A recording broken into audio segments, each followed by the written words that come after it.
acá, acá. Bueno, buen día. Para terminar el tema del caché, pero antes de terminar siempre hacemos el repaso de que vimos el viernes. ¿Se acuerdan que vimos el viernes?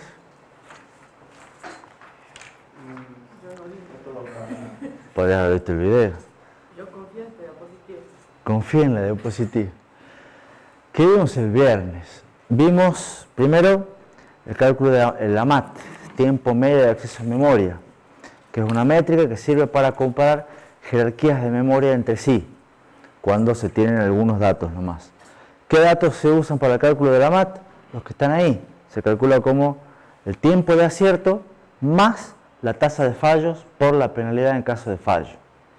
Entonces, normalmente esos parámetros son, hoy en día, son más o menos conocidos o se los puede obtener de una jerarquía de memorias. Entonces, con esos datos se puede calcular el tiempo medio de acceso a memoria. Sí. Para comparar jerarquía, pero también podría ser entre niveles. Sí, cualquiera de los dos. Son niveles de jerarquía. Sin embargo, ustedes ya saben que la mejor métrica para evaluar performance es tiempo de ejecución de un programa. Para calcular tiempo de ejecución de un programa es I por CPI, cantidad de instrucciones, por CPI, por la duración del tiempo de ciclo. Y cómo influye la jerarquía de memorias, modifican el CPI. ¿Cómo modifican el CPI? Como está ahí en la ecuación. Al ideal o al que ustedes tenían, que ya tienen las paradas por riesgos, le suman paradas.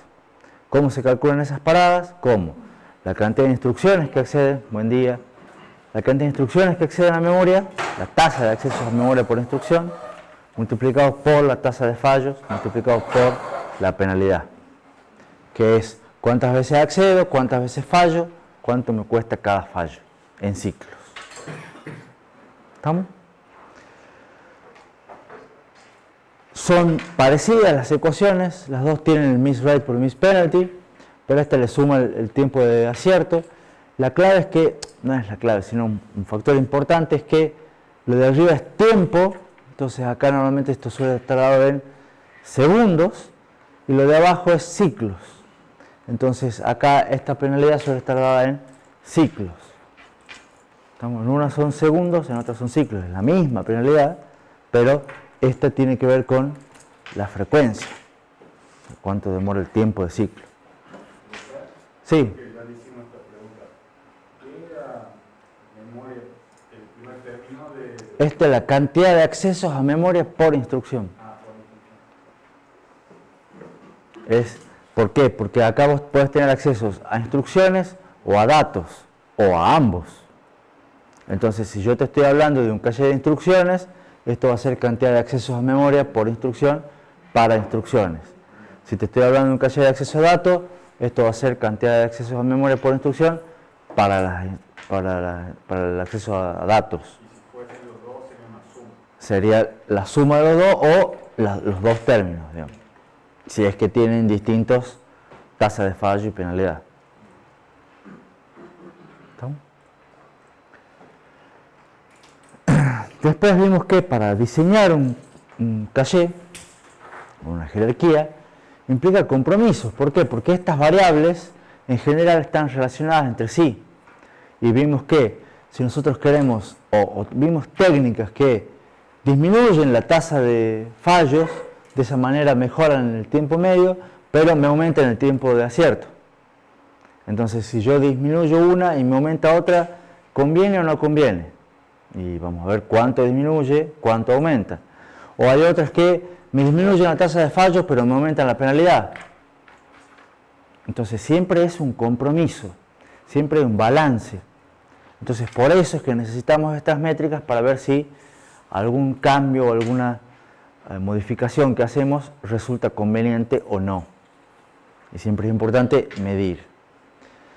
Después nos dedicamos toda la clase pasada a hablar de técnicas de cómo mejorar la tasa de fallos. Vimos 6. Aumentar el tamaño del bloque, aumentar la asociatividad, aumentar el tamaño. Cada una de estas ataca las tres, una de las tres C. Vimos lo que es las técnicas de prebúsqueda, tanto por hardware como por software. y vimos optimizaciones del compilador. Vamos bajando desde más circuital, digamos acá, hasta más software. Hay todo un montón de técnicas, un montón de niveles que me sirven para mejorar la tasa de fallos. Y después vimos técnicas para mejorar la penalidad por fallo. Hacer más rápida la memoria, no esperar que se cargue todo el bloque, con Early Restart y Critical Word First, priorizar las lecturas sobre las escrituras, vimos los caches no bloqueantes, que son los que se usan mucho, y vimos usar múltiples niveles de caché, donde la idea de que al tener varios niveles, la penalidad del nivel I es el tiempo medio de acceso a memoria del nivel I más 1. Y se supone que esto va a ser más bajo que la penalidad en sí, va a enmascarar la penalidad, y de esa manera, o sea, por ese motivo, esto se usa bastante. ¿Preguntas? ¿Alguna duda que les haya quedado de la clase pasada? Nos habían quedado pendientes unas poquitas diapositivas, pero yo preferí dejarlas para hoy, para ver si, buen día, si es mejor dedicarles unos minutitos, o si es que están muy dormidos un lunes, vamos a ver qué es mejor. Pero son dos diapositivas que no están en los que tienen impresas las del año pasado, pero a la larga tienen más o menos la misma información. ¿Qué son estas dos diapositivas? Tratan de mostrarles cómo son jerarquías de memoria de procesadores actuales. Dice ahí que son los procesadores más o menos que venimos viendo. ¿Se acuerdan cuando veíamos super pipelining? Cuando veíamos las comparativas de procesadores modernos. Son los mismos. Tenemos el Cortex A76 y el Samsung M4, que son procesadores de celulares, quizá un poco viejos ya, pero, o sea, poco viejos, 3 años, 4 años. Dos procesadores también de la misma época, de 10ª generación, este es nuevito, y dos procesadores más raros que son el de Apple, M1, y uno IBM Z15, que no los vimos hasta ahora, pero tienen una jerarquía de memorias curiosa, por eso lo agrego, digamos. Son todos procesadores, como les digo, de hace 3, 4 años, excepto este que es más nuevo.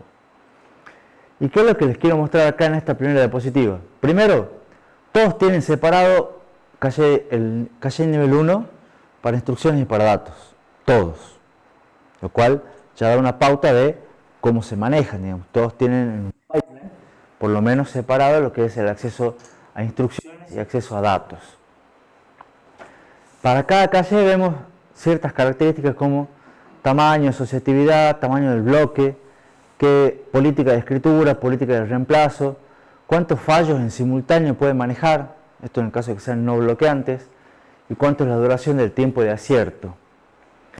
Y vemos que estos dos, por ejemplo, en general, todos tienen tamaños, los L1 de instrucciones de datos, normalmente andan en 64K, 32K. Este, por ejemplo, era más raro, tenía un tamaño para instrucciones y un poco más grande para datos. Este tiene un poco más chico comparado con los otros, el caché de instrucciones. Y este tiene una brutalidad comparado con todos los demás, lo que es el caché L1. Fíjense que también tiene tamaños diferentes. Este tiene el triple de caché, por ejemplo, que estos otros, del caché de nivel 1. Fíjense que una característica que habíamos dicho era que el caché de nivel 1 tenía que ser lo menos asociativo posible. ¿Por qué? Porque queríamos que sea rápido y la asociatividad nos aumente el tiempo de ciclo. Sin embargo, fíjense que los que son más chicos son todos por lo menos asociativos por conjunto de 4 vías. O sea, prácticamente hoy en día no se están usando caché de mapeo directo, por lo menos en procesadores de buena performance. No quita que haya un procesador más chico que tenga un caché de mapeo directo. Después, bueno, cuando tenemos algunos que inclusive son de 8 vías, este es curiosamente asociativo por conjunto de 6 vías. No nos gustan las potencias de 2, pero no nos gustan los números que no son potencia de 2, pero tendrán sus motivos los diseñadores de Apple. ¿Qué más? Tamaño del bloque, fíjense que en general son todos iguales. Este, por ejemplo, tiene un tamaño del bloque más grande para instrucciones que para datos, pero en general siempre mantiene el mismo tamaño. Y el tamaño pareciera estandarizarse también en 64 bytes. Es un buen número, parece, de tamaño del bloque. Los que se sabe cómo son todos write back, a pesar de que sean de nivel 1, todos tienen el LRU, o bueno, sabemos de uno nomás, pero es el LRU, yo intuyo que todos deben tener el LRU. Son todos no bloqueantes, pero no se sabe mucho bien cuántos fallos pueden soportar. Fíjense, esto me da que soportan hasta 20 fallos simultáneos, o sea, tienen 20 puertos de lectura. El caché. Y los tiempos de acierto, fíjense, 4, 4, 4, 4, 5 tiene un poco más intuyo que debe ser porque es más grande, entonces le agrego un T más. Y estos, curiosamente, a pesar de ser más grandes, tienen un tiempo de acierto de 3 ciclos, lo cual igual es un poco llamativo, digamos, que sean 4 ciclos el tiempo de acierto. Porque significa que ustedes piden un dato y 4 ciclos después tienen ese dato. Entonces ya hay una pauta de que de movida van a tener que esperar 3 burbujas, 4 burbujas. Lo cual es raro, pero bueno. ¿Preguntas? ¿Qué más vemos en esta tabla? Acá tenemos de vuelta, acá tenemos L2 y L3. Significa que así como tenemos un L1 separados para datos y para instrucciones, en general todos estos procesadores tienen 3 niveles de caché. Caché nivel 1, nivel 2 y nivel 3. Fíjense que los de caché nivel 1 eran de 64K, 32K, números por ahí, excepto estos dos que son más grandes. Los caché de nivel 2 son de 512K, 1 mega. O sea, son ¿cuántas veces más grandes? Son 8 veces más grandes. ¿No? Si estos eran de 4 vías, 8 vías, estos son de 8 vías, 12 vías. O sea, son más asociativos. Los bloques se mantienen de 64K. Este de 128, porque este era, fíjense, acá es de 64, caché nivel 1, 128 el nivel 2. Decisión. El Samsung bajó, este era de 64, este era de 128. O sea, este era más grande, acá lo hace el nivel 2 de 64. Son cosas raras que tendrá cada una de las jerarquías. Todos write back, todos LRU. Fíjense en este que tenemos los fallos. Para el nivel 1 eran 20, para el nivel 2 46. O sea, soporta muchísimos más fallos. Y fíjense los tiempos de acceso. Acá rondábamos los 3, 4, 5T. Acá ya andamos en 10, 12, 14, 16. Acá. Este que es el más grande, 192, fíjese que le ponen 12 megas de caché de nivel 2, que es muchísimo más grande que estos también. Parece que apuestan fuerte por el caché del nivel 2. Y otra cosa curiosa que lo vamos a mencionar después es este Z15 dice 4 megas por 2. ¿Por qué? Porque lo que tienen todas estas jerarquías de memoria es que el caché de nivel 2 ya es unificado. O sea, ya es el mismo tanto para instrucciones como para datos. Excepto en el Z15, que el Z15 tiene un caché de 4 megas para instrucciones de nivel 2 y un caché de 4 megas para datos. Y son también separados. Así lo decidieron ellos. ¿Qué podemos ver en el nivel 3? Fíjense de vuelta, 64K acá, 512K acá, 4 megas. De vuelta se multiplica más o menos por 8 el tamaño. ¿Vamos? Vuelve a aumentar la asociatividad, se mantiene el tamaño del bloque. Son criterios de diseño. Todos write back, todos LRU. Aumenta la cantidad de fallos simultáneos y aumenta el tiempo de acierto. Fíjense, sí. El tamaño ese del bloque, ¿contempla también que sea a todos los asociativos o solamente a una sola vía? No, el tamaño del bloque es el tamaño del bloque. Es para todas las vías, para todos los niveles. Fíjate. Para cada vía. Sí. Y fíjense que acá aumenta la asociatividad. Estos son todos en general asociativos por conjunto de 16 vías. Excepto este que es más grande y tiene asociativo por conjunto de 32 vías. ¿Estamos? Otro dato curioso de acá es este.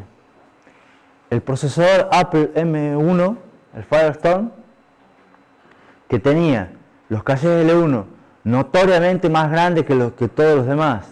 El caché L2 notoriamente más grande que todos los demás, no tiene caché nivel 3. Entonces, quizás el hecho de que no tenga caché nivel 3 les permite hacer más grande el caché nivel 1 y el L2. Ellos consideran que con esos tamaños van a andar mejor. ¿Está? Tienen una tasa de fallos más chica en el nivel 1 y el L2, pero el L2 va a tener una penalidad más grande, porque no va a tener el 3. Los cálculos del tiempo medio de acceso a memoria debe ser que les da mejor. Es un excelente ejercicio para práctico. ¿Estamos? Entonces, ¿qué es lo que podemos sacar de acá? ¿Qué es lo que me gusta ver en la tabla? Fíjense que ciertas cosas como caché de mapeo directo casi no se usa. Fíjense que los tamaños del bloque, excepto algunos detalles particulares, se estandarizaron a 64 bytes. Fíjense cómo es verdad que las asociatividades van aumentando a medida que van aumentando los niveles de caché. Fíjense cómo los tamaños van aumentando. Más o menos se van multiplicando por 8. Excepto algunas cosas más raras. Fíjense cómo los tiempos de acierto, acá tenemos 4 ciclos, 2, 10, 12 ciclos y acá tenemos 35 ciclos. Fíjense en este, que tiene un montón de caché de nivel 3, ya el tiempo de acceso es de 50 ciclos, pero tiene mucho más. ¿Lo ven? Entonces se va jugando con las distintas variables y cada uno considerará lo que es mejor para cada caso. Algunas consideraciones generales. Fíjense que todos tienen un tiempo de acierto de 4 ciclos y eso les debería llamar mucho la atención, porque es el hit time. Yo les dije, el hit time es un parámetro crítico para los procesadores. ¿Por qué? Porque influye en la etapa más larga, influye en la etapa del micro. Y acá directamente dice, el acierto son 4T. Chao. O sea, es tan lento que directamente lo parto en 4. Entonces me agrega 4 burbujas por cada acceso. ¿Cómo hacen para disimular esa latencia? De dos maneras. Primero, con múltiples etapas. Entonces con el super pipelining en general son 4T, pero tienen 4 etapas de fetch. Fetch 1, fetch 2, fetch 3, fetch 4, donde van haciendo algunas otras cosas en simultáneo que pueden, la actualización de PC, la predicción de saltos, todas esas cosas que ustedes hacían en fetch, ahora tienen un montón de tiempo para hacerlo. ¿Estamos? Y al hacerlo en super pipelining, achican el tiempo de ciclo y pueden aumentar la frecuencia. ¿Estamos? Y además son no bloqueantes, entonces les pueden hacer en cada pedido nuevos ciclos.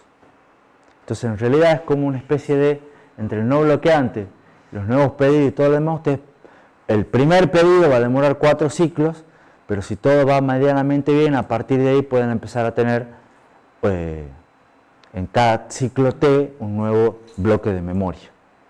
¿Por qué, profe, no necesariamente tengo que esperar los 4 ciclos?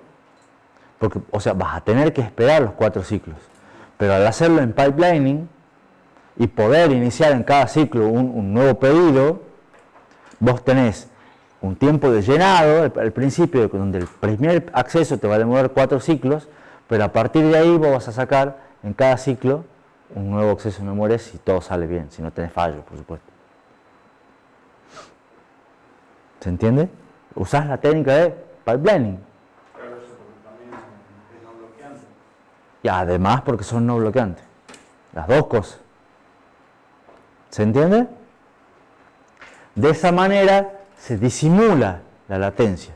Sigue siendo, en segundos, me va a demorar un montón. Pero en vez de tener que esperar o insertar burbujas, voy haciendo otras cosas. ¿Estamos? Bueno, en general, ahí puse que yo sé que el L2 del Cortex A76 posee prefetchers por hardware. En general, intuyo que todos deben tener, solamente que ese pude obtener la documentación. El L3 de los Ryzen. Fíjense que el L3 de los Ryzen acá es mucho más grande que los otros. Este tiene 4 megas, 16 megas, este tiene 128. ¿Por qué tiene 128? Porque tiene 8 por núcleo, que ya es más o menos parecido a lo que tenían los demás, pero además agrega 64 megas adicionales como chiplets. ¿Se acuerdan los chiplets? Que les había mencionado un par de veces allá lejos hace tiempo. La idea es que los ponen apilados, entonces de esa manera tienen más memoria, le ponen más L3 y por eso este micro tiene una brutalidad de caché de nivel 3 comparado con todos los demás, digamos.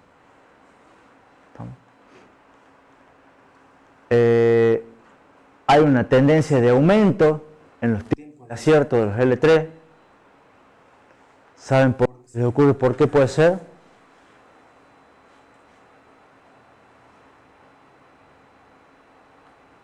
Hay dos respuestas que me gustaría que me den. Por la mejora de la tecnología. Pero ¿por qué aumentaría el tiempo de acierto? O sea, esto no es bueno, digamos. No, perdón, entonces entendí mal. Porque son más grandes. Porque son más grandes. O sea, a medida que van aumentando el tamaño y lo van haciendo cada vez más grande, bueno, se espera que sean más lentos.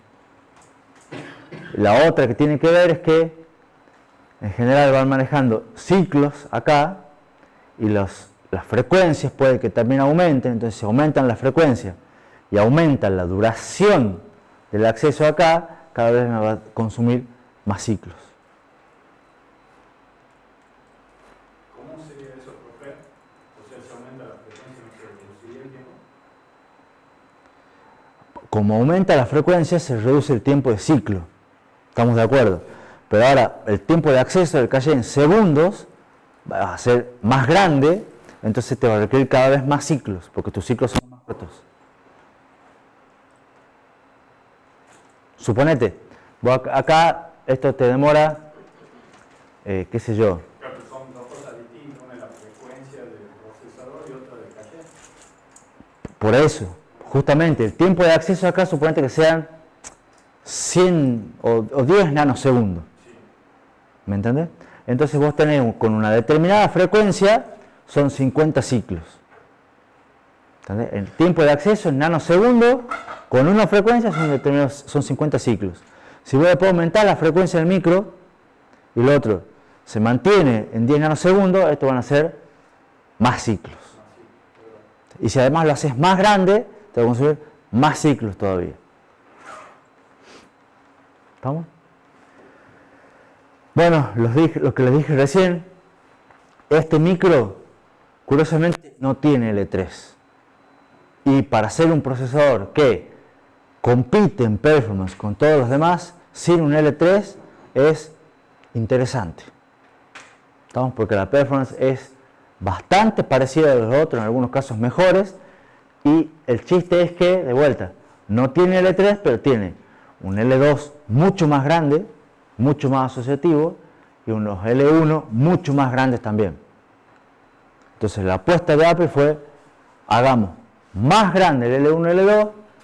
Fíjense que a pesar de hacerlos más grandes, le bajan el tiempo de acierto, del L1 sobre todo, del L2 no tanto, pero eso les da un buen tiempo medio de acceso a memoria.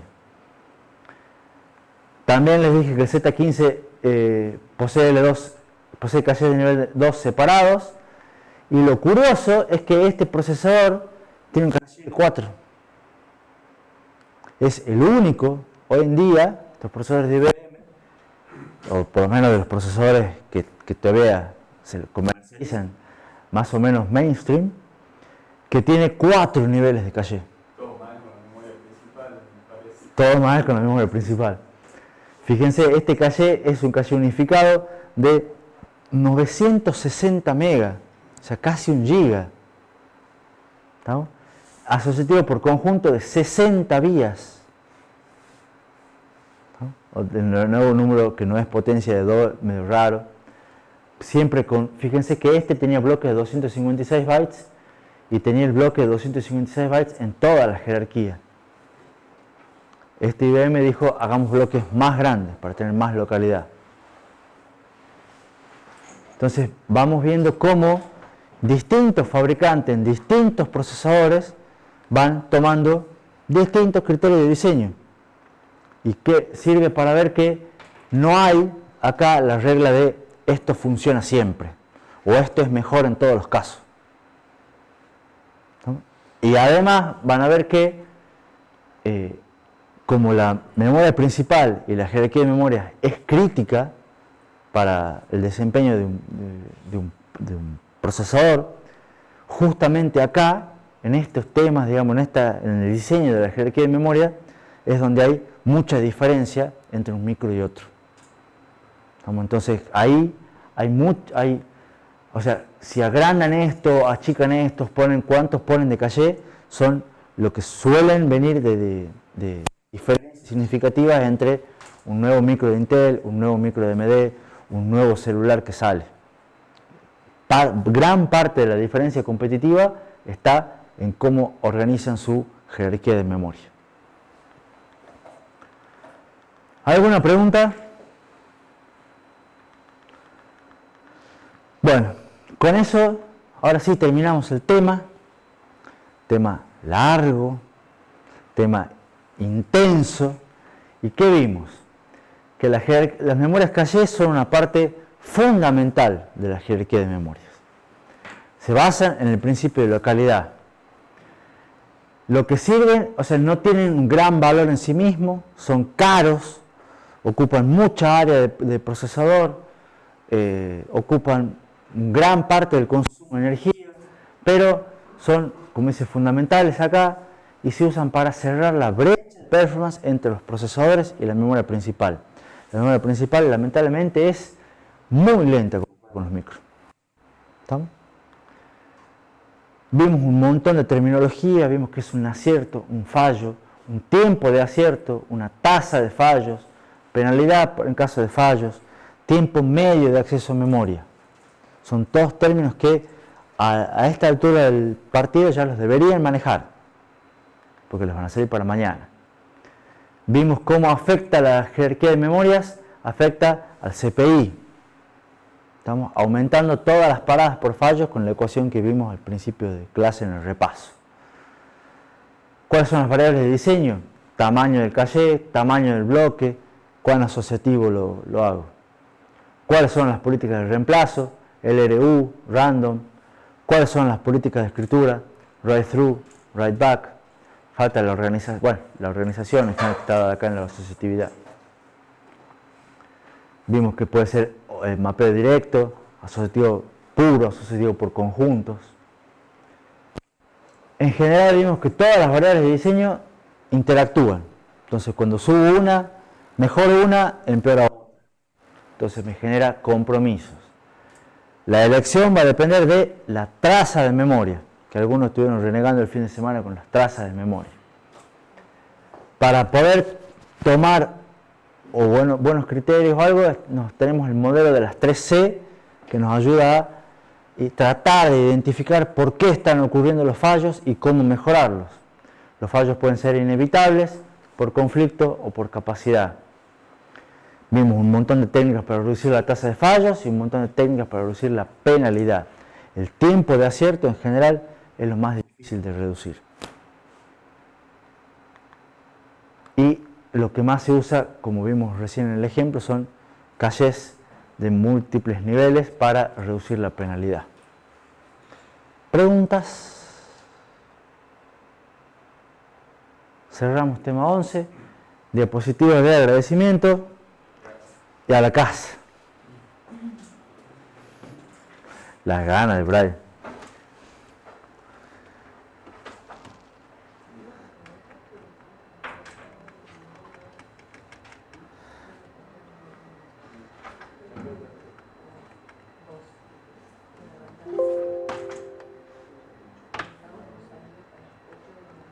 Lo que vamos a hacer ahora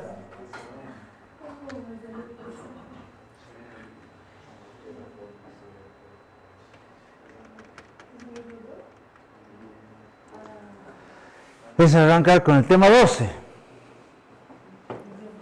Tema 12, memoria virtual. Según dicen algunas malas lenguas, este tema es el más duro, es el que más les cuesta para entender. Y entonces ustedes dicen, pero ya a esta altura del partido, con todo lo que hemos visto y acabamos de terminar de Calle, que me está costando un montón, ¿realmente este es el más duro?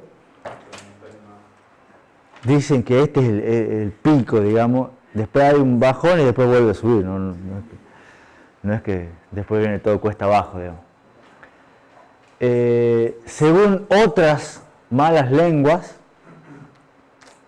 de arriba, pero no lo voy a decir porque esto queda grabado después, este tema es re fácil.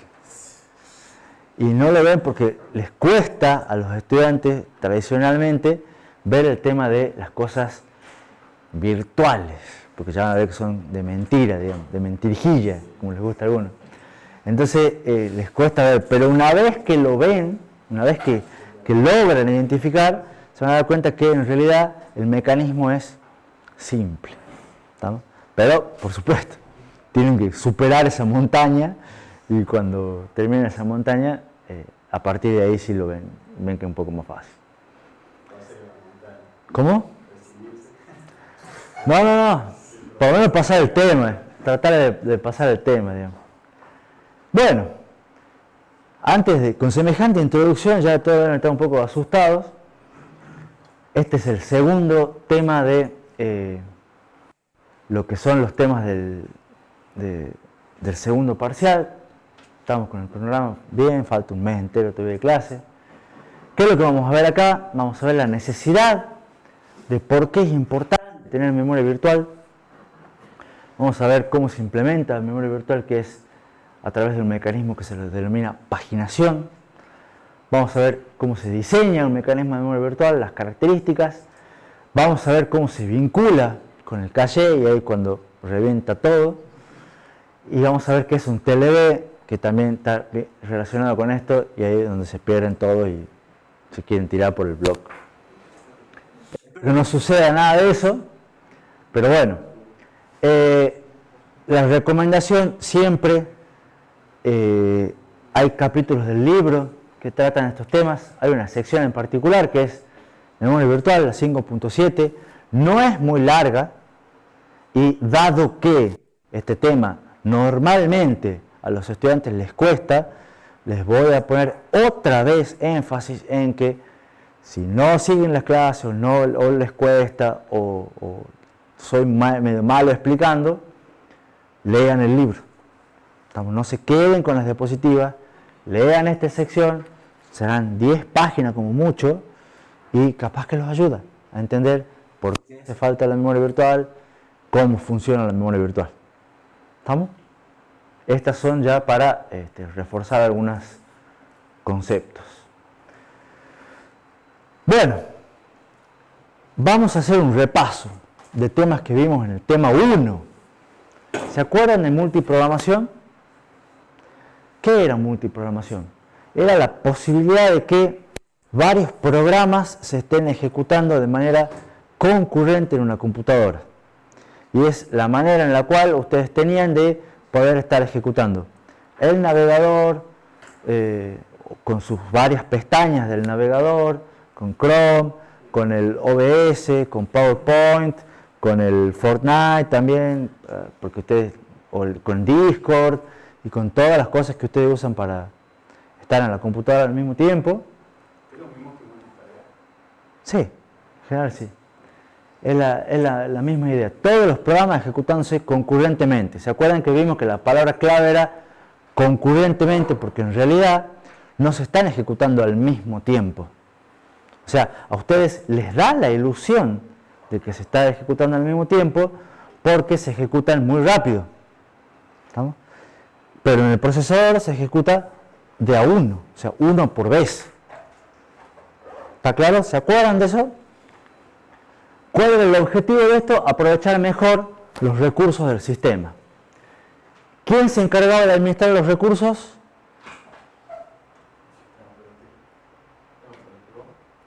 El sistema operativo. Exactamente. Bien, Brian. Está atento.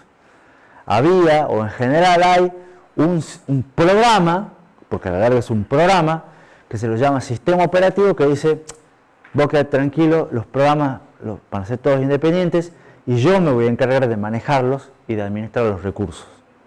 ¿Estamos? Así es como toda computadora de mediana o alta performance tiene un sistema operativo. Así tenemos Windows, Linux, Android, etcétera, etcétera, etcétera. ¿Estamos? Ahora, resulta que la memoria principal es un recurso más. ¿Estamos? Entonces, pasa que en un momento dado, cualquiera, hay varios programas que pueden estar en memoria al mismo tiempo.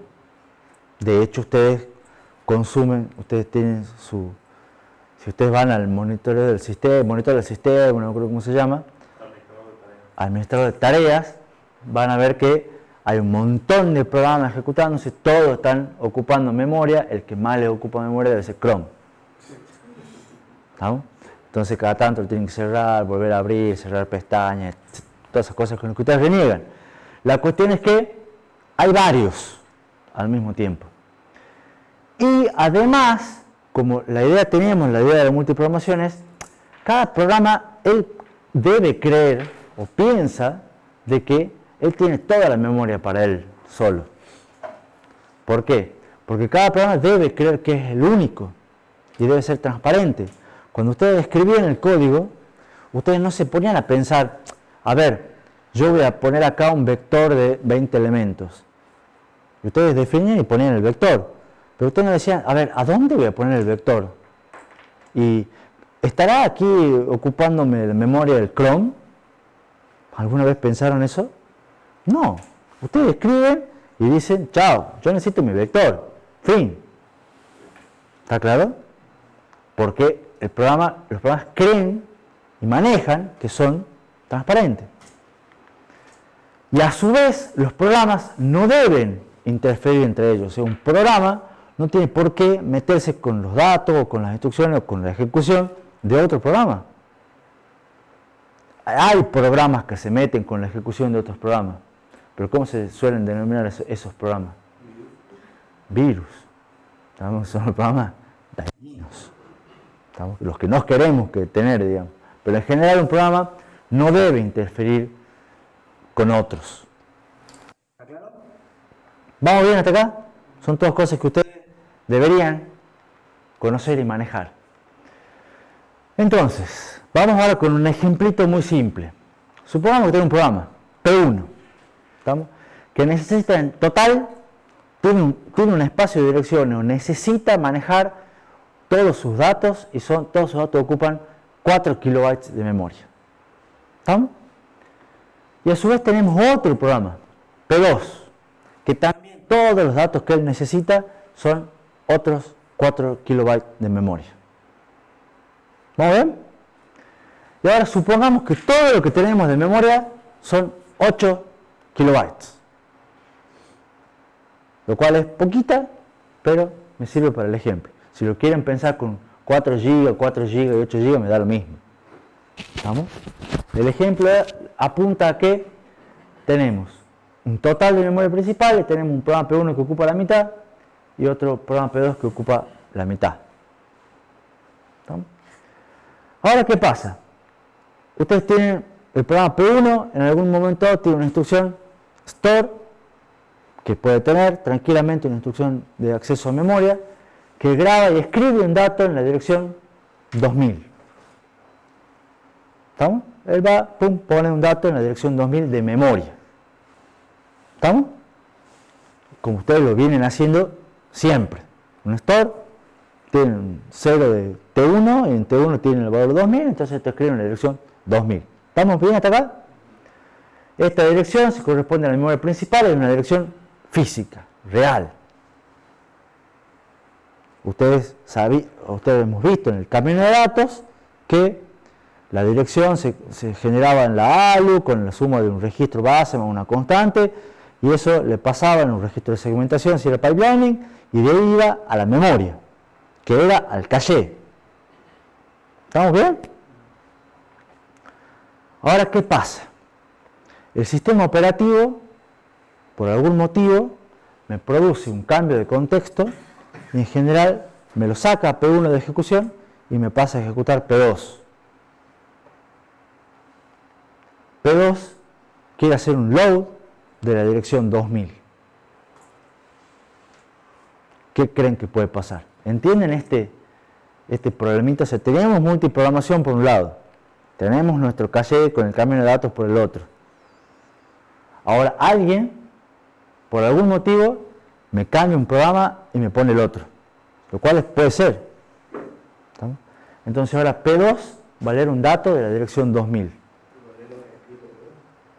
Va a leer lo que ha escrito P1, ¿y eso está bien? Supongo que P2 debe estar buscando un dato suyo de su separación. ¿Se dan cuenta del problema? Eso está mal. P2 no va a leer su dato que él quería o él espera tener en la dirección 2000, sino que va a leer el dato que escribió P1, que además no es el que espera, sino además no debería poder leerlo, porque anda a saber si P1 justo acá grabó la clave del home banking o el número de la tarjeta de crédito. ¿Estamos? No tiene por qué leerlo P2, digamos. Acá asumimos que tiene acceso P1 y P2 a la memoria principal. Y sí, la memoria, sí, o caché, lo que quieras ahí, vos tenés el dato ahí. Poné que sea tu caché. Tendría que haber un monitor para que ellos puedan referenciar su dirección o no. Exactamente. De eso se trata. Pero ¿lo ven el problema por lo menos? Dos programas distintos acceden a la misma dirección de memoria, pero deberían ser datos diferentes y en realidad es la misma dirección, es el mismo dato. Y eso no es lo que uno buscaría, digamos. ¿Cómo podemos solucionar esto? Decir, bueno, primero lo que podemos hacer es, ¿cuál es la clave del ejemplo que les mencioné yo recién? La clave está acá. La clave está en que se produjo un cambio por la multiprogramación, por la multitarea, y me cambiaron el programa. ¿Estamos? Entonces, yo en vez de seguir ejecutando P1, paso a ejecutar un programa 2. Entonces ahí se me rompe todo. Entonces lo que podemos hacer es, una solución es, cuando yo hago ese cambio, paso de P1 a P2, borro toda la memoria. Y al borrar toda la memoria me aseguro que P2 no lea un dato que no le corresponde. ¿Qué opina? Dice, eso no es viable. ¿Está claro?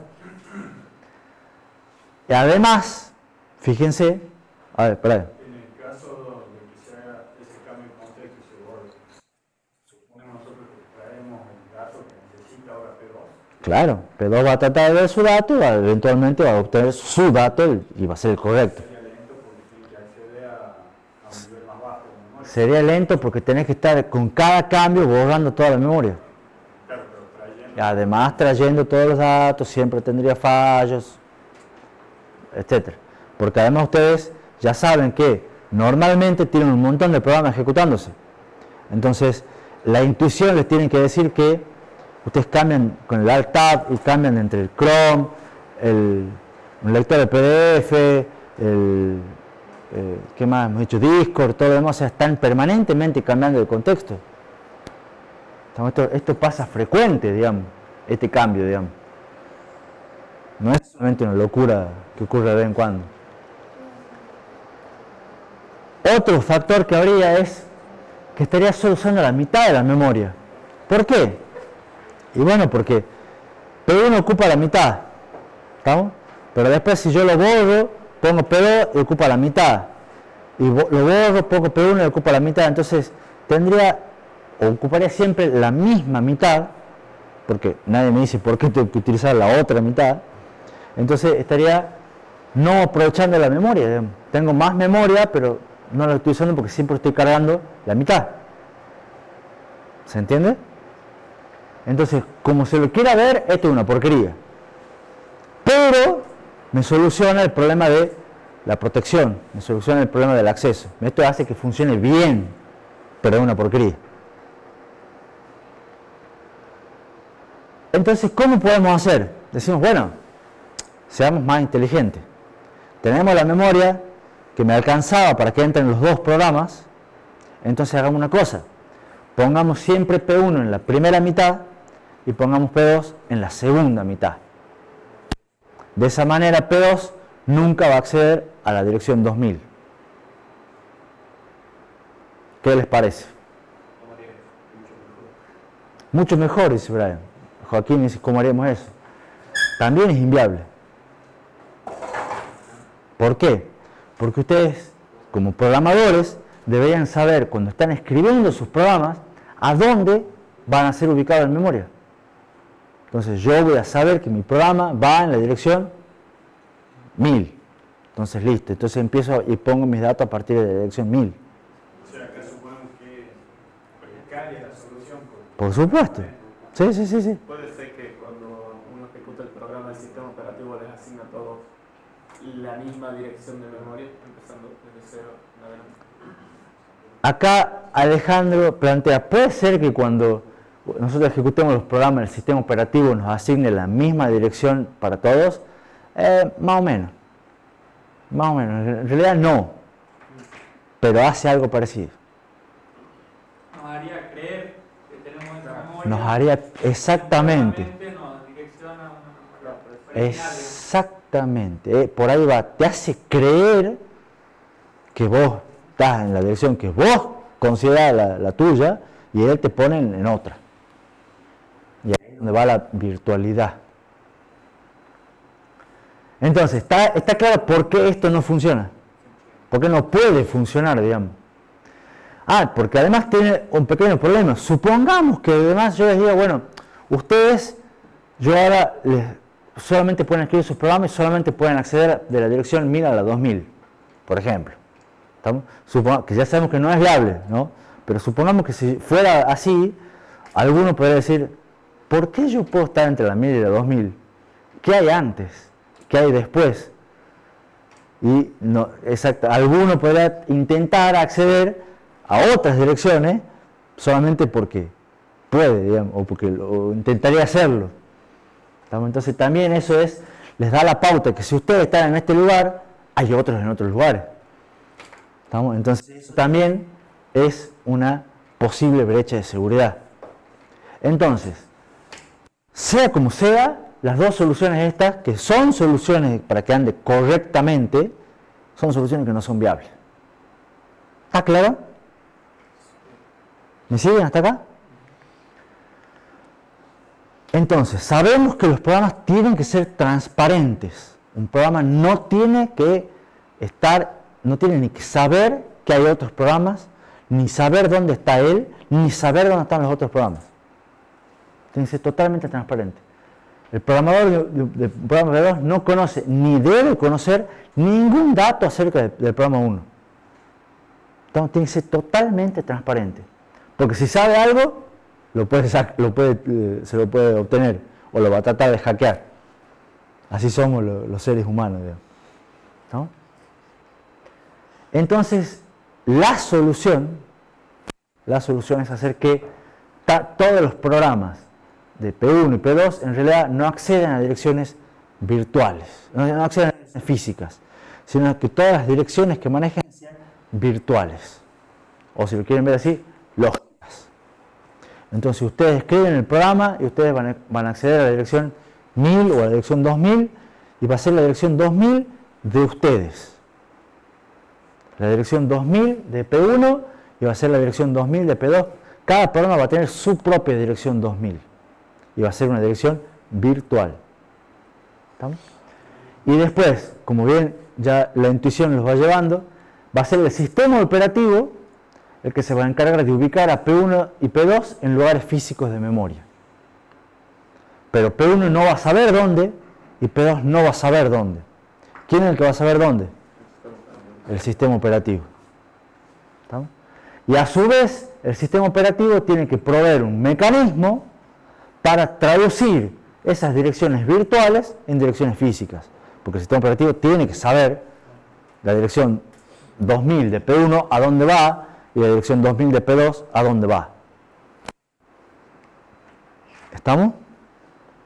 Entonces, la mala noticia que tengo para darles es que este tema de memoria virtual no lo ven solamente ahora en arquitectura, sino que después lo vuelven a ver en sistema operativo. Porque es un tema, lamentablemente, que lo tenemos que ver de las dos materias, de los dos ángulos. Yo les voy a dar la parte de cómo funciona a nivel hardware, a nivel procesador, y después le van a ver el cuatrimestre siguiente, los que aprueben, cómo funciona a nivel software, qué estructuras hace falta, cómo se maneja a nivel software, entre otras estructuras que maneja el sistema operativo. ¿No?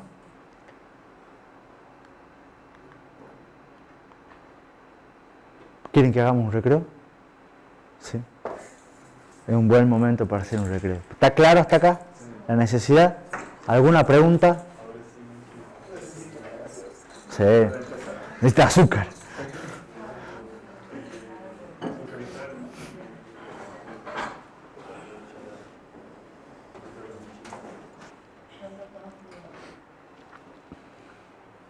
Bueno, entonces,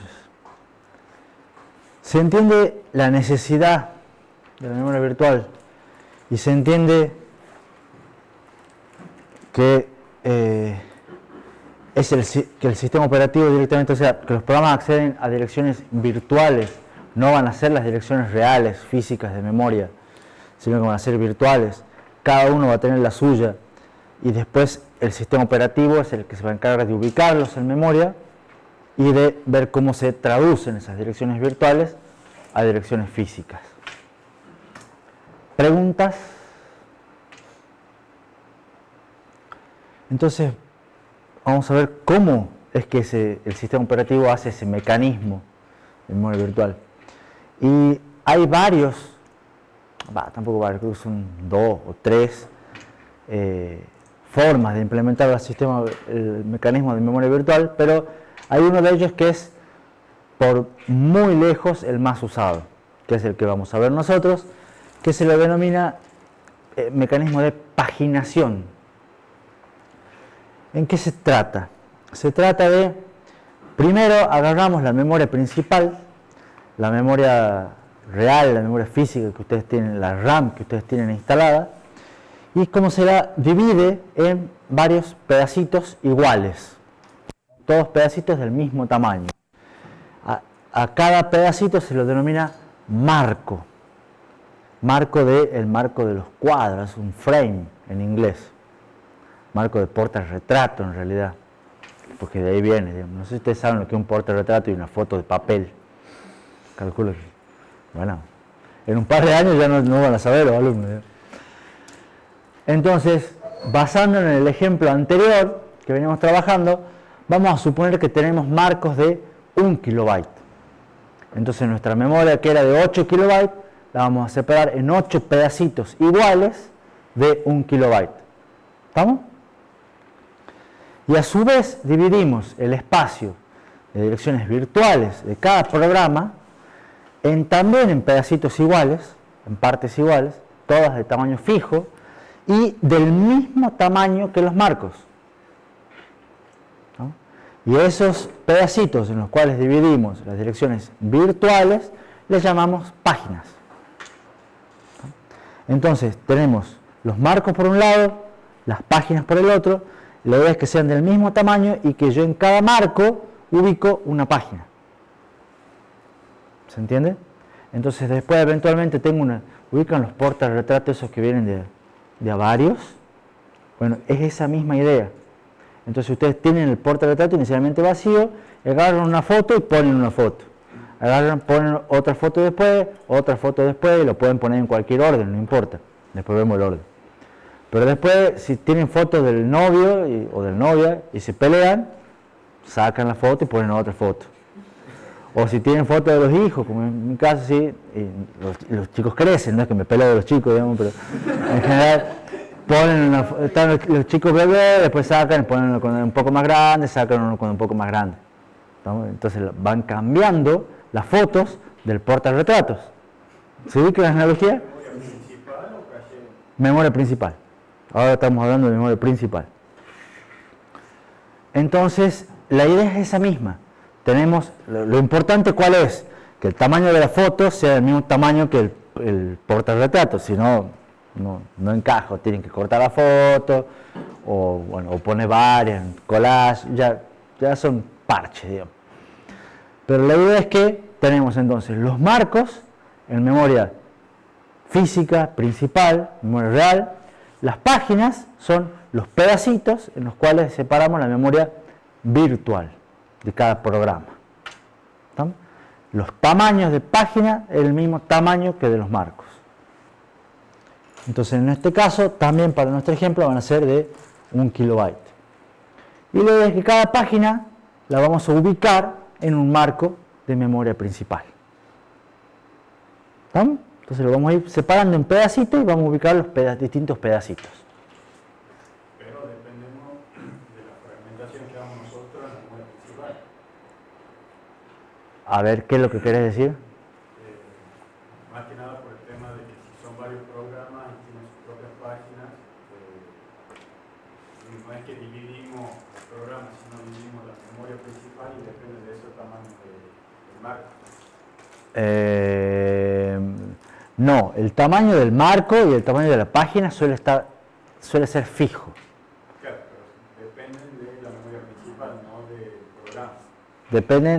Dependen del criterio de diseño que va a estar entre mitad procesador, mitad sistema operativo. ¿Estamos? No depende ni de cuánta memoria tenés vos, ni de los programas. Que no depende de los programas es fácil, porque podés escribir un montón de programas.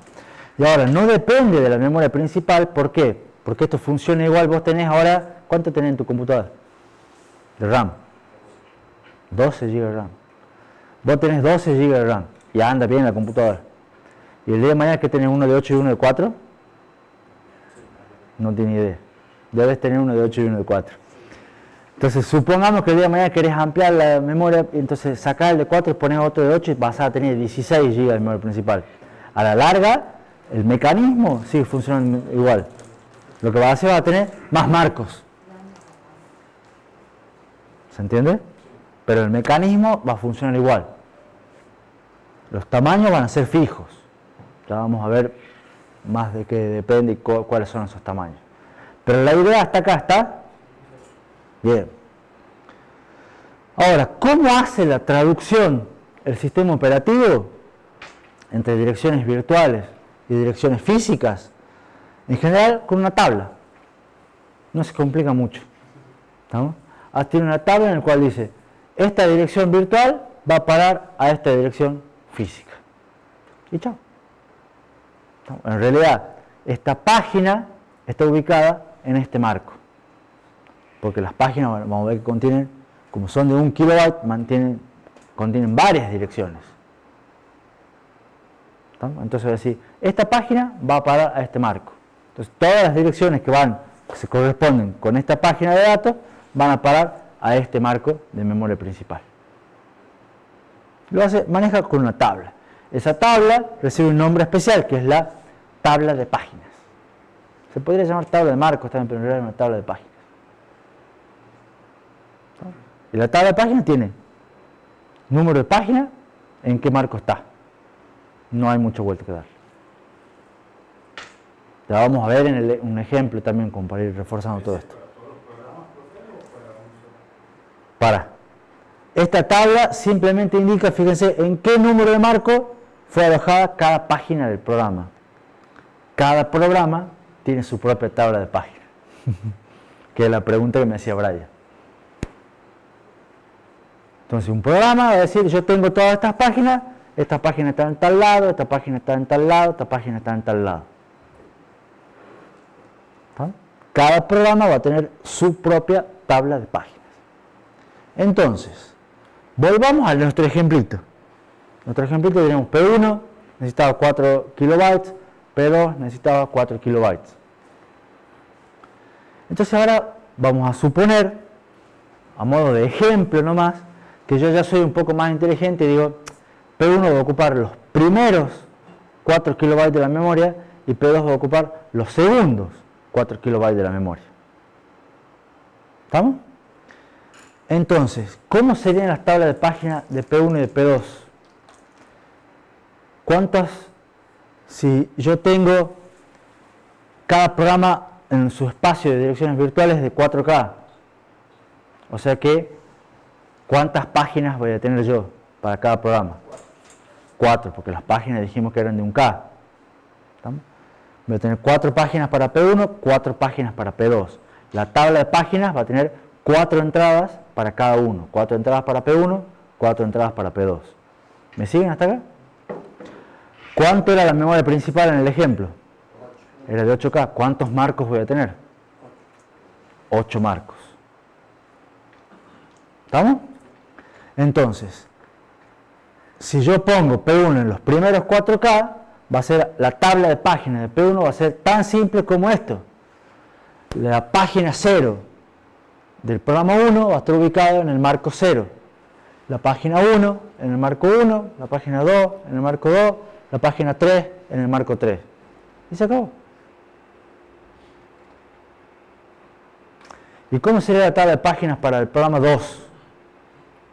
¿Alguien se anima? La página 0 para que estar en el marco 4, en el marco 5. La página 0 en el marco 4, la página 1 de P2 en el marco 5, la página 2 en el marco 6 y la página 3 en el marco 7. Siempre nosotros los informáticos empezamos a numerar desde 0. Eso ya lo saben. Y voilà. ¿Cómo? Esto es sospechosamente simple. ¿Se entiende la idea hasta acá? ¿Vamos bien? ¿Alguna pregunta? Entonces supongamos que ahora P1 quiere acceder a su dirección 500. Y ahora lo hago decimal para que sea un poco más fácil de sumar. No sé si es más fácil o no de sumar. Supongamos que P1 quiere acceder a su dirección 500. La dirección de 500 de P1 ya sabemos que es virtual. Entonces, ¿qué es lo que va a pasar? El sistema operativo tiene que preguntar, la dirección 500, ¿en qué página corresponde? ¿Por qué? Porque las páginas son de 1000. Entonces, más o menos, de la 0 a la 1023 van acá, de la 1024 a la 2048 van acá, o 2047, de la 2048 a la 3000 no sé cuánto van acá, y así sucesivamente. ¿Está claro? ¿Está claro para todos? Entonces la 500 dice corresponde a la página 0. ¿Estamos? Entonces ahora la 500, que ya saben que va a la página 0, ¿en qué marco está guardada la página 0? En el marco 0. Entonces, ¿cómo se va a corresponder acá? Se va a corresponder también, yo acá tengo que buscar la 500 de acá, va a ser la 500 de acá.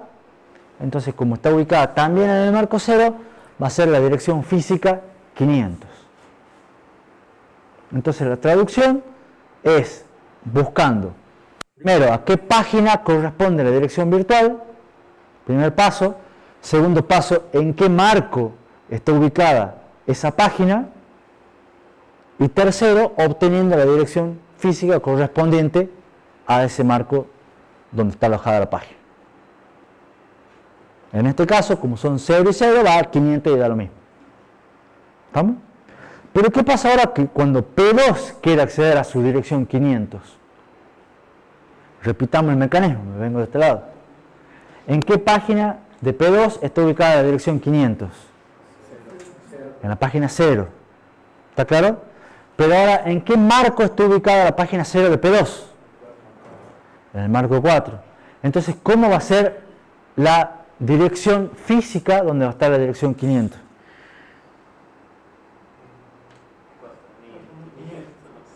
Más o menos, P2 corresponde a la página 0, que está ubicada en el marco 4, la dirección va a ser 4596. Entonces ven cómo cada programa accede a su dirección 500, pero a través del mecanismo de memoria virtual, el sistema operativo se traduce en dos direcciones físicas diferentes, porque están alojados. Las páginas, los dos son páginas 0, pero de distintos programas, entonces van a parar a distintos lugares de memoria. ¿Va bien? ¿Se entiende el mecanismo de traducción? Y ahora voy con varias preguntas. ¿Puede acceder P1 a los datos de P2? No debería, pero ¿puede?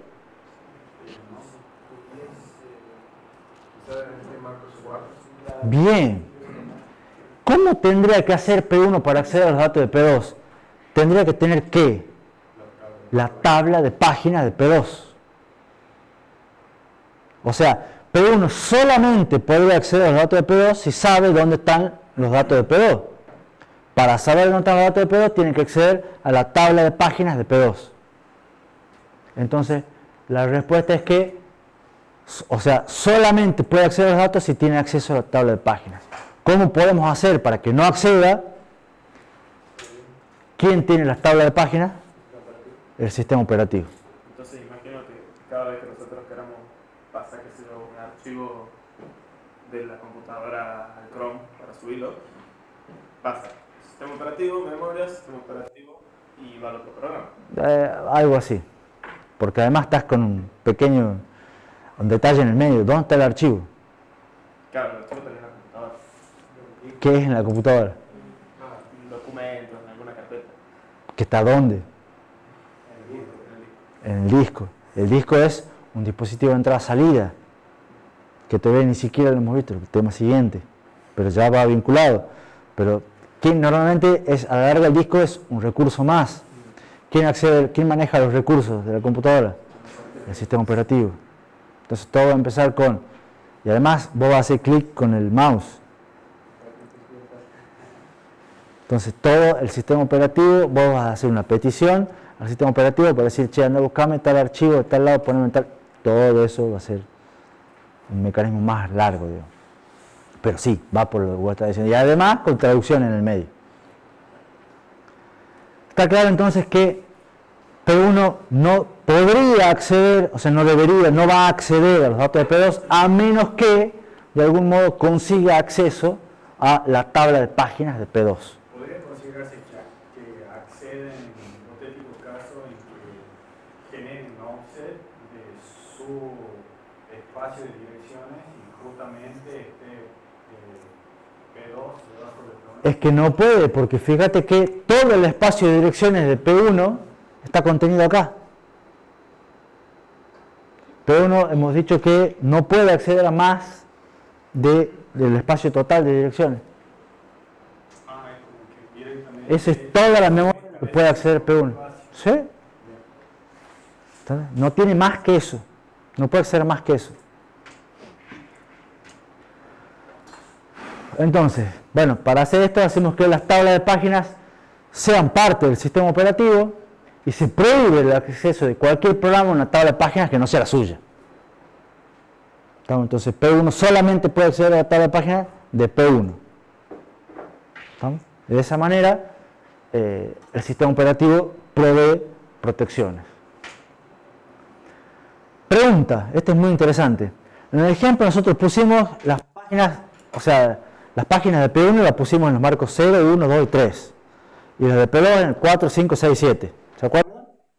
La pregunta es, ¿pueden estar ubicados en marcos que no sean contiguos?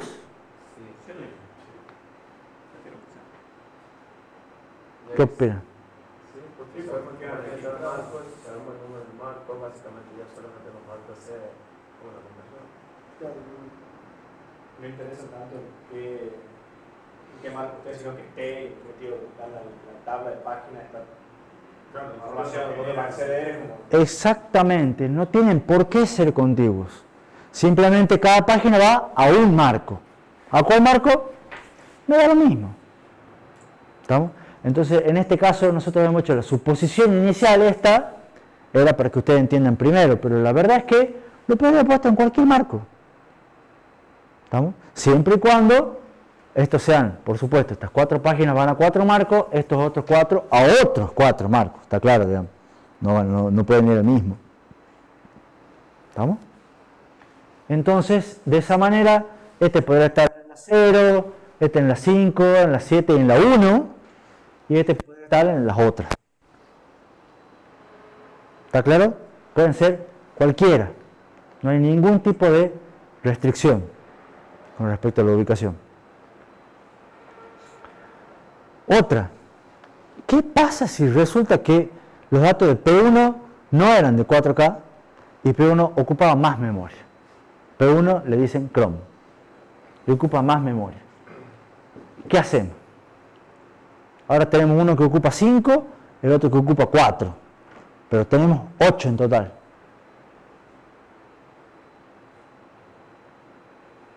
Recuerdo que al ser virtuales no hay drama, pero no sé cómo se haría para solucionar eso. No, capaz que hay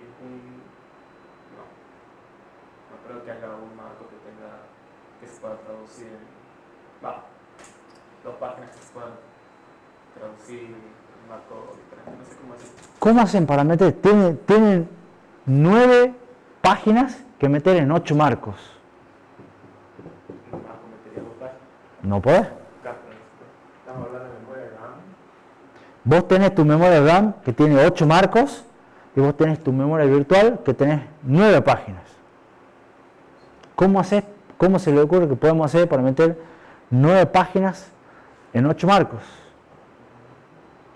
¿Podemos? Habrá que descartar una que no usemos. O la columna sola o comprar un marco.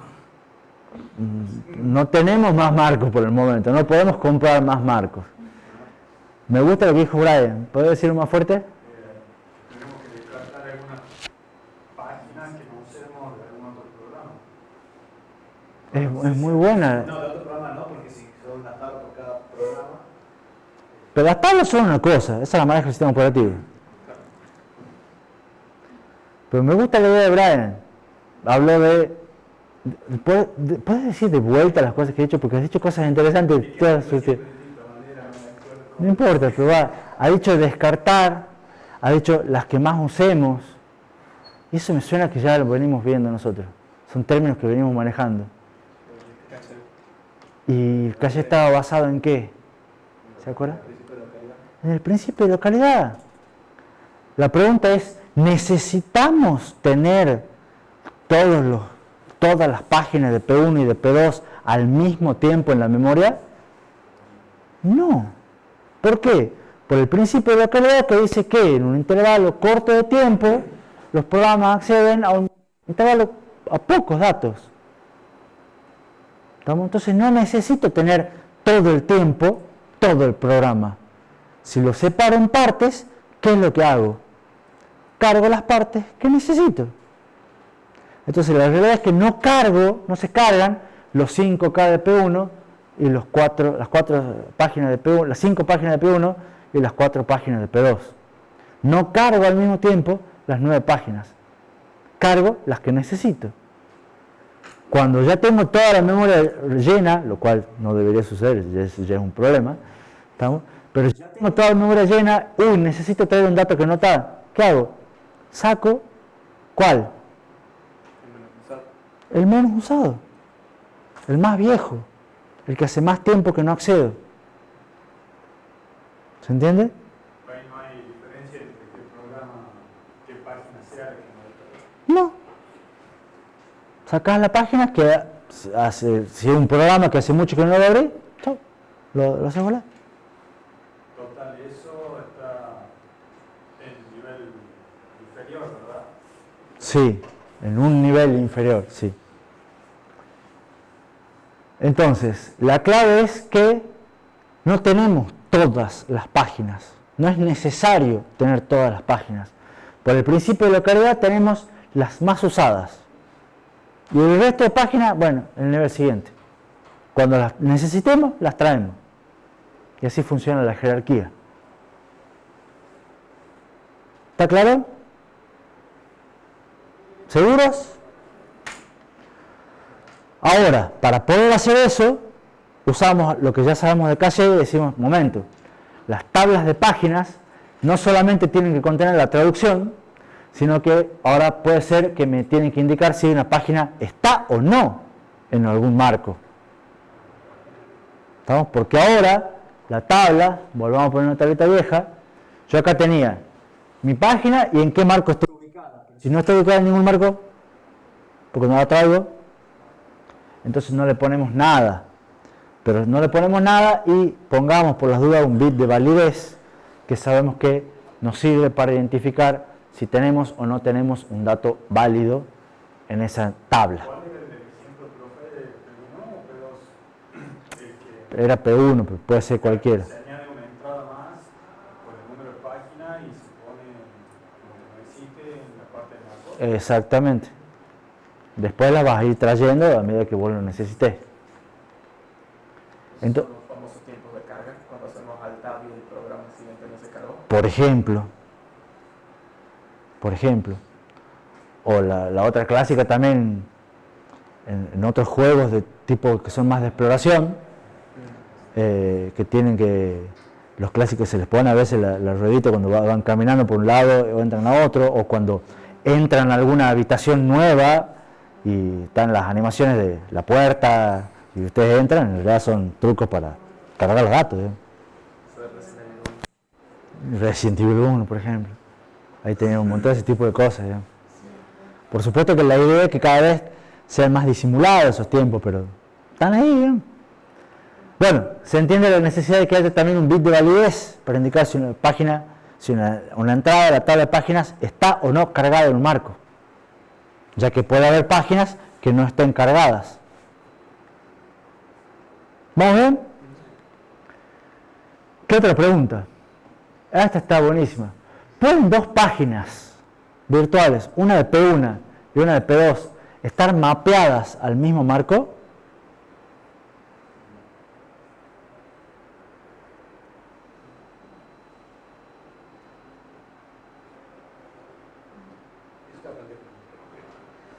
¿Cómo? O sea, pueden estar, supongamos, vamos acá. Yo diría que sí, pero no al mismo tiempo. Supongamos la página 1, que está mapeada al marco 1. ¿Estamos? Y puede estar la página 3 de acá mapeada al marco 1. Puede, pero no debería por seguridad. Depende, yo digo que no al mismo tiempo. Creo que sí, pero. O sea, por alguna razón necesitarían los dos el mismo dato. Exactamente, por ahí va. A la larga, Alejandro dice que no al mismo tiempo. La realidad es que si son datos distintos, no pueden estar mapeadas al mismo tiempo juntos. Joaquín dice, podrían, si es que es el mismo dato. Exactamente, a veces los programas pueden compartir datos o código, lo que sea. Puede haber un programa que necesite pasarle datos a otro, entonces dice, mirá, yo tengo esta entrada, esta página cargada en este marco, toma, apuntate vos a mi mismo marco.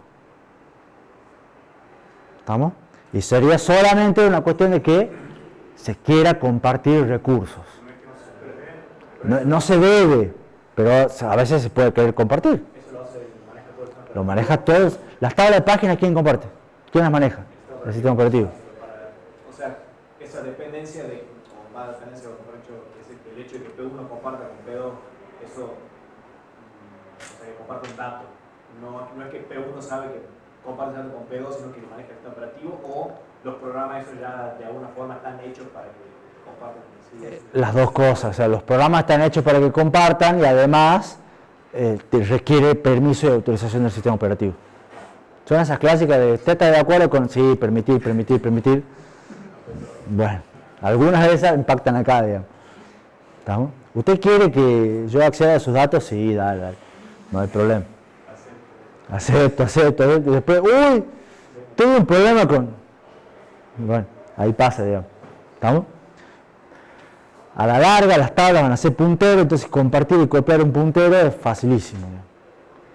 Se puede dar, no es lo que debería ser ideal, porque puede haber un riesgo de seguridad, pero es muy simple como compartir un puntero. Fíjense, ¿qué pasa ahora si uno quiere acceder a un dato que está en una página? Y ese dato no está en esa página no está en ningún marco. Se produce un fallo. Vamos de vuelta. La mueve un marco después del vídeo. Bueno, pero pará, antes de eso, o sea, pero yo necesito un dato. El dato yo esperaré que esté en la memoria principal. El dato no está en la memoria principal porque la página donde corresponde ese dato no está cargada en ningún marco. ¿Qué es lo que pasa? Acá Alejandro dijo en voz baja, yo lo escuché, no sé ustedes. ¿Qué es lo que ocurre? Un fallo. Porque la terminología es la misma. ¿Estamos? Entonces ya Luis dice, bueno, sí, era obvio que había un fallo. Entonces, ¿qué es lo que tengo que hacer? Bueno, traer la página correspondiente del nivel inferior, como si fuese un bloque. ¿Estamos? Ahora, este fallo tiene un nombre un poquito más especial, porque es un fallo de página. ¿Estamos? Un fallo que requiere un nombre especial, que tiene un tratamiento un poco especial, que lo vamos a ver más adelante, pero es a nivel terminología de jerarquía de memoria, un fallo. Con datos ese dato no está. Yo tengo un fallo. ¿Qué es lo que tengo que hacer? Traerlo del nivel inferior. ¿Está claro? ¿Quién lo va a traer del nivel inferior? El sistema operativo. ¿Por qué? Porque resulta que el nivel inferior de la memoria principal, ¿quién es? Los discos. Disco magnético, disco SSD, lo que sea. Entonces ya acá, ya es un dispositivo de entrada-salida, entonces ya no tenemos acceso directo, se accede a través del sistema operativo. El sistema operativo va a buscar la página, traer la página, y cuando traiga y ubique la página en un marco, actualiza las tablas. ¿Estamos? ¿Me sigue? ¿Estamos bien? Entonces, a nivel de síntesis de lo que es memoria virtual, cada programa ve o tiene un espacio de direcciones virtuales, de direcciones que es propio, que es contiguo, que es infinito, o casi infinito, que es virtual.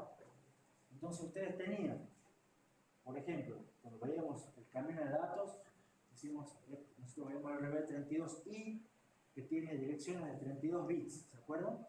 Entonces cada programa va a tener direcciones de 32 bits, eso le genera un espacio virtual de direcciones de 4 GB. Entonces cada programa que ustedes escriben, creen que tiene 4 GB disponibles para él solo. Contigo, y también no infinito, pero son 4 GB para mí. Listo. Y si ustedes tienen con direcciones de 64 bits, saquen cuenta. Ahora, este espacio, como les dije recién, es virtual. No es de verdad. Es el que el programa cree que tiene. ¿No? Y la idea es que puede ser mayor que la memoria física instalada. O sea, uno puede creer que tiene más memoria de la que realmente tiene la máquina. Además, la suma del espacio requerido por varios programas puede ser mayor que la memoria física instalada. De hecho, si ustedes tienen 100 programas ejecutándose y cada uno cree que tiene 4 GB, es como que cada uno va a creer que tiene 400, van a tener en total 400 GB de memoria, pero no van a tener 400 GB de memoria. Van a tener 12 o 16. Y el mecanismo el que les va a hacer creer a todos y va a ir cargando lo que se necesiten por demanda, entonces todo el mundo va a estar con eso. ¿Está claro? Es el sistema operativo el que le hace creer que es contiguo, y en realidad cualquier página puede estar ubicada en cualquier marco. Es el sistema operativo el que realiza la traducción de dirección virtual a dirección física y lo hace mediante tablas de páginas. Y a su vez con esto garantiza transparencia, acá la ilusión que es contigo, seguridad, porque cada programa accede a su propia tabla, y eficiencia, porque se mantiene en memoria las páginas más utilizables. Esa es pregunta del quiz, por ejemplo. Vale. Hoy, lunes de miércoles. Entonces, ¿qué les voy a preguntar? ¿Cuáles son las tres cosas que garantizan el sistema operativo? Transparencia, seguridad y eficiencia. ¿Vamos? ¿Preguntas hasta aquí? La tabla de páginas que tiene el sistema operativo, o sea, esa ya viene predefinida, o sea, cuando se carga el sistema operativo ya tiene sus tablas ahí. No, porque depende de cada programa. Claro, pero la cantidad de tablas, digamos, o sea, que va a manejar eso. ¿No? En realidad, Va creando y eliminando en tablas. realidad algo hay, algo de eso hay. Algo de eso hay. Cada sistema operativo tiene, porque en la larga vos tenés una tabla por programa. Entonces en realidad no es que vos tenés una limitación a la cantidad de tablas de páginas, sino que tenés una limitación a la cantidad de programas. Entonces los sistemas operativos sí tienen algún tipo de límite, pero a ver, en otra materia, de cuántos programas puedo tener ejecutados al mismo tiempo. Normalmente es un número demasiado grande, mucho más grande que la realidad de que uno maneja, y eso también te influye en que cada programa va a necesitar su tabla de páginas. Entonces, cuanto más programas tengas, más tablas tenés, más memoria necesitas, el sistema operativo va a ser más grande, más pesado, más lento. Y ahí cuando cada tanto los que renegamos con Windows, de vez en cuando, ahora ya no pasa tanto, pero, no sé si pasa tanto. Pero hasta hace unos años, era después de 1 o 2 años de usar Windows, había que hacer la formateada, empezar todo de cero. Iba guardando cosas en el medio, iba generando cosas, overhead, digamos, Windows, que no lo manejaban otros, y había que, era mejor arrancar una instalación de cero del sistema operativo, que además salía una versión nueva, y chao. Profe, Sí. a nivel micro, ¿esto cambia algo? O sea, como el caché, que las caché ahora son bastante más invasivas. Sí, va a cambiar. Va a cambiar. Vamos a ver cómo se vincula esto con el caché, cómo se hace. Vamos a ver varios problemas que tiene el mecanismo de memoria virtual, porque hasta ahora esta es la idea. Es importante que ustedes entiendan cómo funciona la idea, qué son las páginas, qué son los marcos. Vamos a ver que tiene por lo menos dos grandísimos problemas. ¿No? Y después vamos a ver cómo se vincula con el mismo.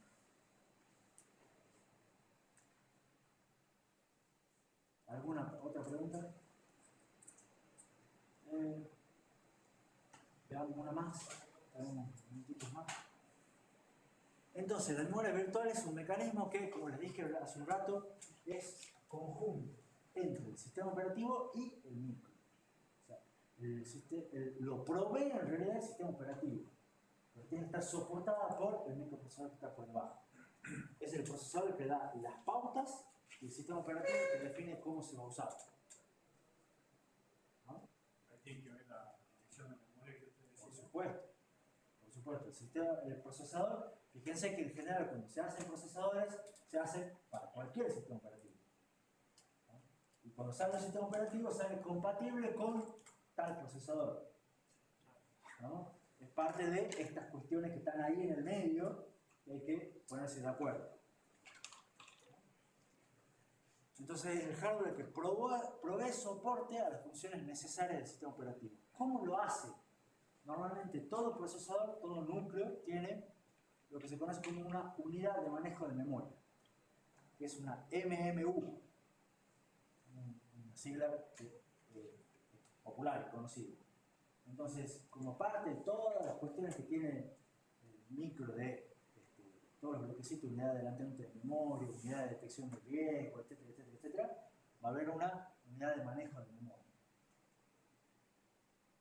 Si ustedes se acuerdan o buscan en la diapositiva del tema 9, donde veíamos cómo era un pipe de los procesadores reales, Fíjense que por ahí van a haber algunas MMU. Bien, bien curioso. Entonces, esta memoria virtual administra dos niveles de la jerarquía. ¿Cuáles? Memoria principal y memoria secundaria, que es disco, los discos. Ahí está en ese intermedio.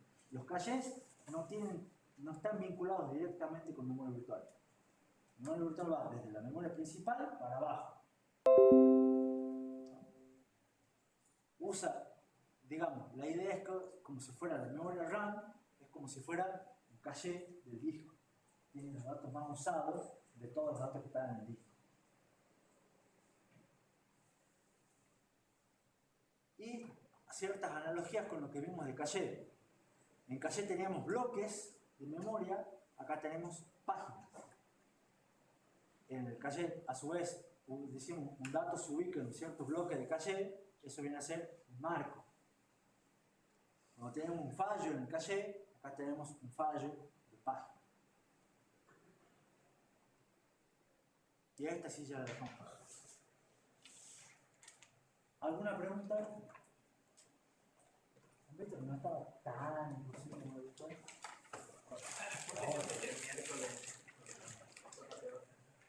No, el miércoles vamos a ver que se empieza a complicar un poco. Porque tiene dos problemas. Les voy haciendo spoiler de los dos problemas mientras ustedes guardan. Dejo de grabar.